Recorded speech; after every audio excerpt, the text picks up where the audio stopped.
Numbers chapter 30, verse 1-16. And Moses spake unto the heads of the tribes concerning the children of Israel, saying, This is the thing which the Lord hath commanded. If a man vow a vow unto the Lord, or swear an oath to bind his soul with a bond, he shall not break his word, he shall do according to all that proceedeth out of his mouth. If a woman also vow a vow unto the Lord, and bind herself by a bond, being in her father's house in her youth, and her father hear her vow, and her bond wherewith she hath bound her soul, and her father shall hold his peace at her, then all her vows shall stand, and every bond wherewith she hath bound her soul shall stand. But if her father disallow her in the day that he heareth, not any of her vows, or of her bonds wherewith she hath bound her soul, shall stand, and the Lord shall forgive her, because her father disallowed her. And if she had at all an husband, when she vowed, or uttered aught out of her lips, wherewith she bound her soul,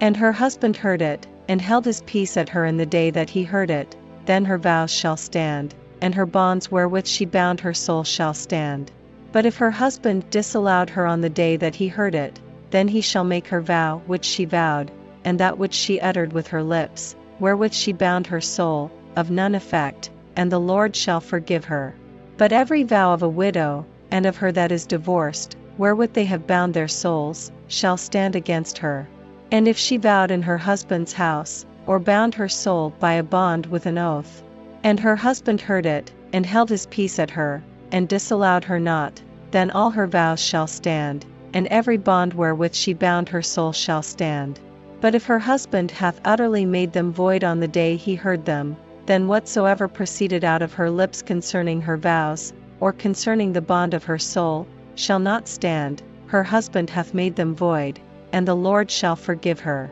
Every vow, and every binding oath to afflict the soul, her husband may establish it, or her husband may make it void. But if her husband altogether hold his peace at her from day to day, then he establisheth all her vows, or all her bonds, which are upon her, he confirmeth them, because he held his peace at her in the day that he heard them. But if he shall any ways make them void after that he hath heard them, then he shall bear her iniquity. These are the statutes, which the Lord commanded Moses, between a man and his wife, between the father and his daughter, being yet in her youth in her father's house.